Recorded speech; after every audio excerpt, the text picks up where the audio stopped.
బుద్ధి, జ్ఞానము, సర్వసంపదలు దేవుని దగ్గర ఉన్నాయి. కొలసీలు రాసిన పత్రిక 2వ అధ్యాయం 3వ వచనం చదివిస్తుంది. ఈరోజు ఆ సర్వసంపదల కోసము మనుషులు దేవుని బిడ్డగా నువ్వు ఎక్కడికి వెళ్తున్నావు? స్త్రీగా ఎవరెవరి దగ్గరికి వెళ్తున్నావు? ఎవరెవరి దగ్గరికి వెళ్ళి నీ సుఖభోగాలను నువ్వు తీర్చుకుంటున్నావు? పురుషునిగా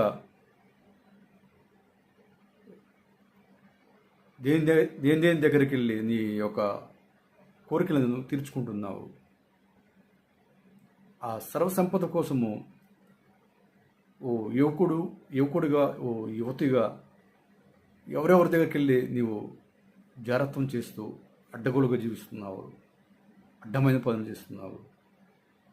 అది కేవలం నీవు ఆ సంపద కోసమేగా, ఆ డబ్బు కోసమేగా.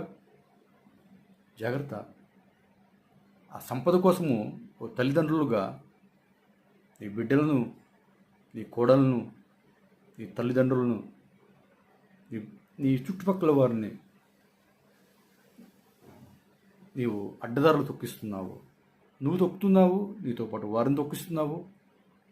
జాగ్రత్త. ఆనాడు దావీదు పశ్చాత్తాపడలేదు చేసిన పాపాలను బట్టి.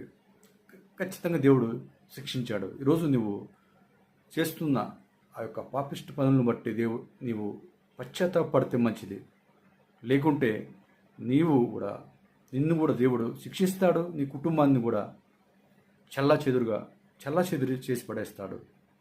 ఆ సంపద కోసమే కదా ఈరోజు నీవు చెడిపోతున్నావు. నీతో పాటు నీ బిడ్డలను చెడగొడుతున్నావు. నీ చుట్టుపక్కల వారిని నువ్వు తొక్కేది అడ్డదారులు కాకుండా వారితో కూడా అడ్డదారులు తొక్కిస్తున్నావు. ఎంత దౌర్భాగ్యంగా జీవిస్తున్నావు తెలుసా? నువ్వు చాలా దౌర్భాగ్యంగా జీవిస్తున్నావు. ఈరోజు అంత మంచిగా ఉందనుకుంటున్నావు, కానీ ఏదో ఒక రోజు నీకు ఆ మంచిగా ఉన్నా అనే ఆ రోజు ఏదో ఒక రోజు నీకు అది చెడ్డగా మారిపోబోతుంది. జాగ్రత్త. ఈరోజైనా బుద్ధి తెచ్చుకొని మారతావా? నీకు బుద్ధి కావాలంటే దేవుని దగ్గరే ఉంది. దేవుని అడుగు, ప్రభువా నాకు బుద్ధిని దయచే ప్రభువా, జ్ఞానాన్ని దయచే ప్రభువా అని దేవుని దగ్గర అడుగు. దేవుడు ఇస్తాను అంటున్నాడు కదా, బైబిల్ వాక్యం చదివిస్తుంది కదా. బుద్ధి లేని బతుకోవటం బతకమాకు. బతికి